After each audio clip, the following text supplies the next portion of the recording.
Alright, let's move on to a review of a game I really enjoyed, XCOM 2. Now, I played the whole game, and we're going to talk about the Steam controller in a minute, because I bought the Steam controller. Here it is. Bought the Steam controller to play this game and Diablo 3 on PC. But I love the original XCOM, and this game, it's tough because at times it is one of the best games I've ever played. Like, it is just so much fun to run around the world and get your troops in the right position, and like you have Overwatch, so if anyone moves in front of you, you can shoot them automatically, and you're doing all this strategic stuff. I want this guy to take the high ground, and the sniper's going to move over here, and then I'm going to throw a grenade over here, and it's going to blow up this wall, and that's going to poison this guy, and then he can't do anything. He'll die the next turn, and then you're moving. It's like this really intense strategy game. I love strategy games like this. And so as I was saying, amazing. Some of this is so good, the best. Big thumbs up. And then some of this game is really frustrating. It's not even necessarily their fault. So we'll start with mixing the complaints with the praise. So there's a lot of technical issues I have with the game, and if you look on Steam, it's pretty common.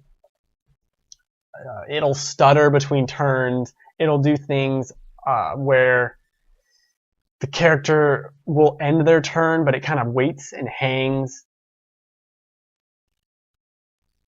And then it does what it's supposed to do, and it's like this really obnoxious thing that doesn't make any sense. The frame rate of when you're leaving the dropship is consistently bad in such a way that is not hardware. Like, this is clearly the engine, which is unreal, so I don't know why it's all messed up. But it's got a lot of weird things like that. Sometimes when you can see, like, because you can go inside buildings, it kind of fades out walls and things, so it can kind of be hard to see what you're looking at or where you're supposed to be going, or like any stuff like that. It just doesn't really add up sometimes. Also, there's some movement difficulties with floors. You just kind of have to learn to not be an idiot like I was for a little bit. But hardware really aside, it has so much, and even from like the first XCOM, now you start hidden, which you kind of started hidden before, but now there's a specific thing of you're concealed, rather. And when you're concealed, if you move to the appropriate spot, no one's going to see you, but you might see them. And that's very interesting, and you can do a lot of ambushes and interesting things, and you can set up all your troops at a certain angle, have one person trigger a grenade or shoot them or something. They freak out, start moving, and then everyone unloads on them. And that's the joy of it. That's the joy of it, is trapping enemies in these weird situations where they die. It's a tough game for a lot of it in the fact that, like, you get wrecked. Like, you cannot just send your troops in and whatever. You're gonna turn the corner, and this is part of my problem. One of the problems with the games, in my opinion, is you can turn the corner and accidentally find enemies, and then they'll move. And if three guys are around the corner and you didn't know they were there, and all of a sudden you find them and you're not prepared, you're kind of dead. And in that respect, it's a little annoying to be like, well, I didn't know if I moved one square, this was going to trigger 6 enemies to throw grenades at me. On the other hand, yeah, you probably should have just been playing more slowly. And it is fun to play. So I like to play games like this slow and see what's going on, because you really have to. You really do want everyone to be in Overwatch, and you can see that them playing this, putting people into Overwatch all the time. Overwatch is, again, you're waiting to see if anyone shows up, and if they show up, you shoot them, which is very important because that could essentially give you 2 attacks. So if they have their turn and they're moving and you shoot them, and then you have your turn, you're effectively getting 2 turns to shoot at them. So it's an interesting thing. I don't even know, train of thought all over the place. Now, this other problem I have with the game is more inherent to just strategy games in general, and that is, I am so tired of having 90% chance to hit, 95% chance to hit, and having it miss. The fact that you can miss with a machine gun, which I understand. If you've shot a gun, it's not like super accurate. You do have to try, blah, blah, blah. These are trained soldiers. We're in a war against aliens. I don't have time for your bullshit of 95% chance to hit and I miss. Specifically, if you reload the game. So let's say you save the game, you shoot a guy, you miss. It was 95% chance to miss, you're pissed off, you reload. Then you shoot him again. You're still gonna miss. You're gonna miss every single time. I've reloaded to test this, and I remember it was the first game was like this too. Reloaded, I don't know, 5-6 times just to see what happened, because I kept missing. I was like, am I gonna keep missing? Yes. I even moved a different character and shot that same enemy, still missed. There's some weird math, and probably it's to prevent you from doing what I was doing, which is reloading the save. There's some weird math that is specifically designed to have you have some misses. But when the misses are at 95% chance, it kind of pisses me off. And further in the game you got kind of like glance shots. So they dodged, but they still took some damage. And like, that's fine. Give me something. Give me some little chip damage, because this bullshit of, oh, you missed. And I'm like, really? Like, this led to me, basically, you can give people grenades, obviously. Grenades. This led to me just throwing grenades a lot of times. Because if you get the drop on an enemy, you throw a grenade at a group of 3 of them, it hits all 3 of them, then they move into Overwatch, or they run, and all my Overwatch guys hit them, and then I have a turn to kind of dick around and win. But otherwise, like, if you're not using grenades, I don't know how you even play this game. It's straight up ridiculous without grenades. You're blowing, and the grenades are awesome, but, and that's cool and all, but grenades can't miss. And that's the inherent problem. It's like, I was using grenades all the time because I was tired of missing. And sure, you can't just use grenades. You can't. That's impossible. So I was shooting a lot of people. But it always upset me when, and it happened less often as I played the game, but missing on these 80%, 90% chance to hits are just crushing, specifically for my game. So because you're saving the world from aliens, and you have this base of operations, and you can kind of lay out the ship and clear off debris and then put this base here. Like, this is going to be the little armory, and this is the whatever that's going to the power relay to give the ship more power. This is the communications relay, and then you can move around on the world, and everything takes place in not real time, but in days. So like, okay, this is going to take 3 days to build, and if I wait here, I can search the area here, and it's going to take 6 days to search the area here. So while I'm searching the area, I'm going to be building this, researching this, which takes 10 days. It's a lot of balancing act of that. In this process, I did not have good armor as early as I should, because that's my fault. So I ended up at this point in the game where I actively kind of wanted to quit, because it was very frustrating. I'm not playing on the default difficulty. I was playing on, I don't know. There was like the one that said, if you've never played XCOM before, and then the next one was, if you've beaten XCOM. I'm like, okay, I'll pick that one. So it's tough, and you get into these situations where, oh, that's where I was going before. There's a turn limit. So what I was saying before about taking it slow and putting enemies into Overwatch, there are many missions, probably more than half, where you have 8 turns or 12 turns to get to this point, or hack this computer, or get this VIP and extract them. You have 8 turns to do it. You have 9 enemies to kill. Small number, but shit can really go down. And in a game where you're trying to be careful and you know, put people into Overwatch and have the sniper look over the building and be careful, it doesn't quite work. Like, the time limit, and maybe the turns were harder for me because I had up the difficulty. I don't know. But this led to so many missions. Also, I reload if anyone dies, which is on me, but that honestly doesn't really happen that often. I mostly reloaded when I missed for bullshit. I'd end up with these missions where I had 2 turns to get a VIP and get him to the extraction point, and I had 3 enemies just floating around doing whatever the hell they wanted to do.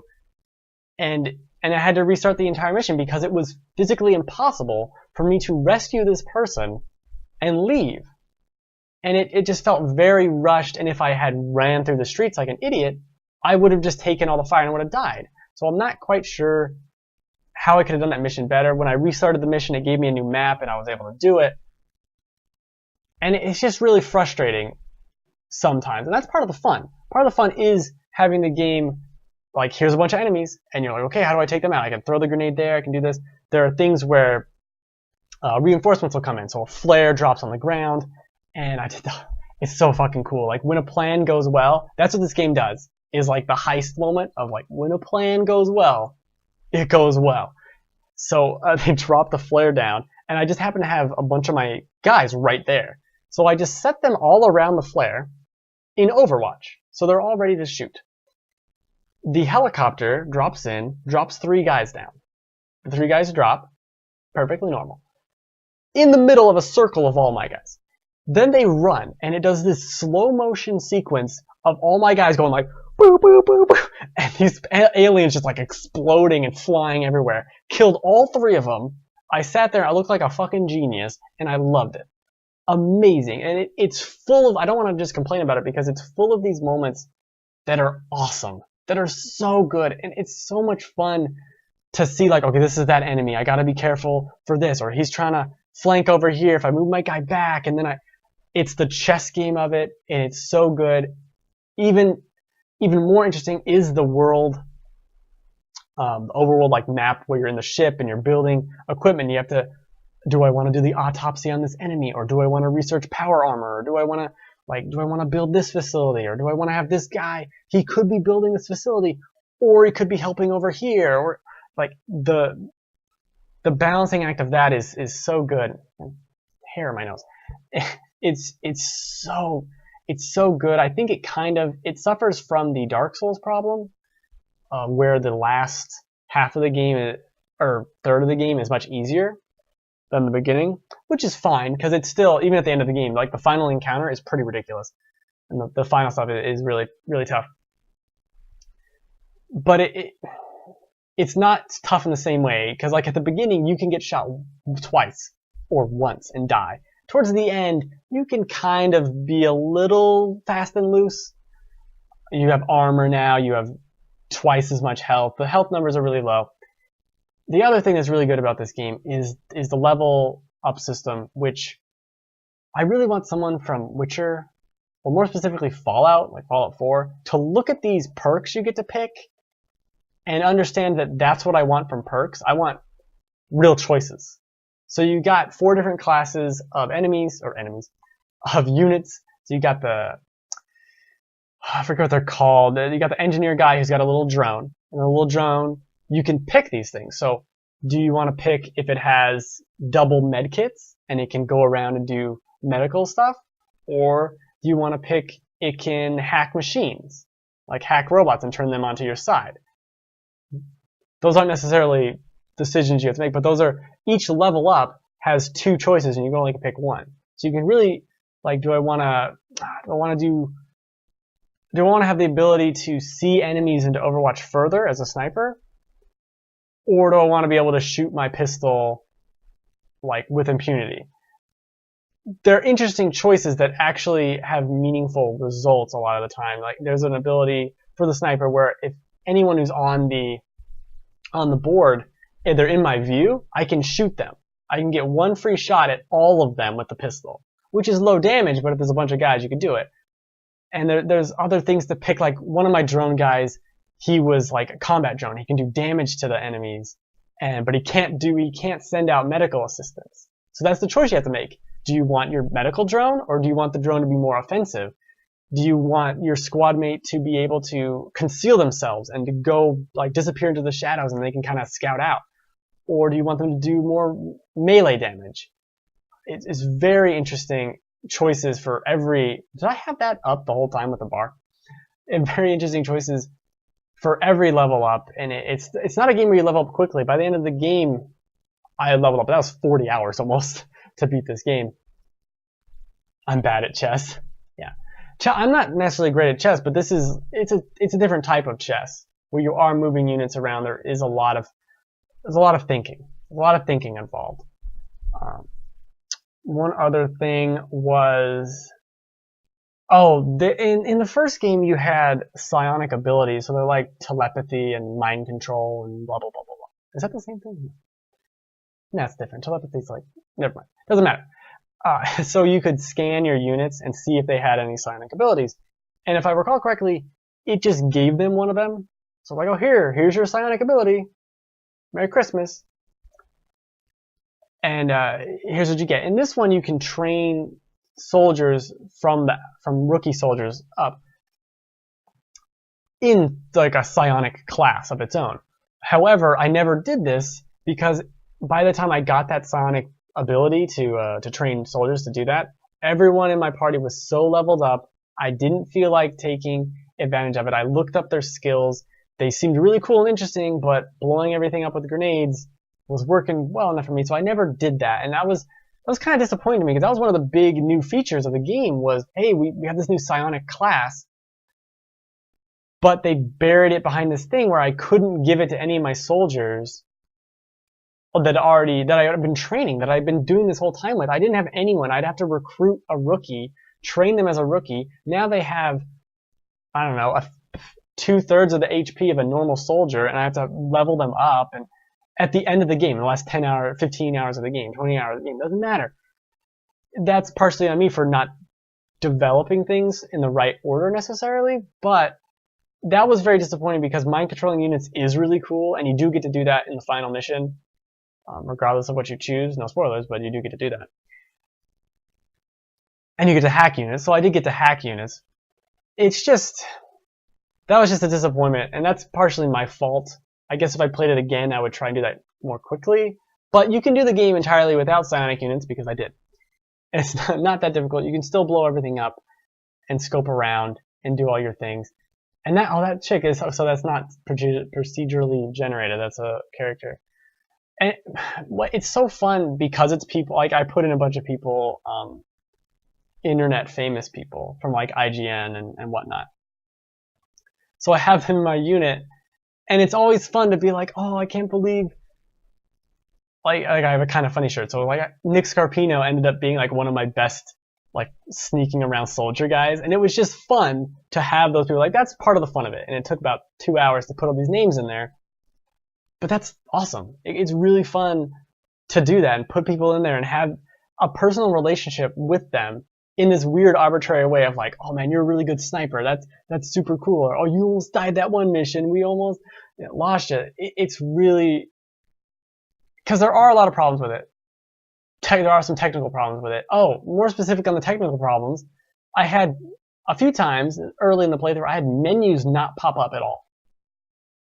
I don't know if this was related to the Steam controller, but menus not popping up at all for when you're trying to hack something doesn't exactly work. Now, hacking isn't a mini game. It's just like a random chance, which again, annoying, random chance. But not being able to see the menu, kind of bullshit. Kind of not a thing that should happen. That's neither here nor there. Beyond those technical issues, and beyond the weird nitpicky things of like, this didn't work right, or I didn't necessarily like that, it's a lot of fun. I really enjoyed it. I did the final mission last night. It took about 3 hours, which is probably too long, but it's so good. And again, having the well-laid plan work, or scrambling at the last second because something showed up and you didn't think, and using that to your advantage, and making a choke point, having the enemies force down it, and blowing them up, and it's just, when it works, it's so beautiful. It's so much fun. It is easily one of my favorite games of the year that I played. I'm so glad I bought a Steam controller to play with it. It works really well. It's not, the Steam controller integration with XCOM 2 is not like, it's not like you can plug in a USB controller and play a game on PC and it changes the icons. This does not change any icons. I had to look up what some of the buttons did because it doesn't tell you. Like, yeah, sure, it works, but the Steam controller works with any game. It just emulates a mouse and buttons. So saying that is a little weird, but using it was really, really nice with the mouse. You move it, touchpad, and you click with the triggers. It worked really well. No problems there. You get used to it pretty quickly. And I like it quite a bit. I'll talk about the Steam controller more specifically in another segment, but it's great. And I really do hope they bring it to consoles so that more people play it. It definitely fits with consoles. It has a lot of the similar controls that the console games had, just not exactly right. It's definitely not like the menus are nowhere near console ready. Nowhere near. Like none of them. Some of them sure, but a lot of them no. Not even close. They'd have to redo the UI.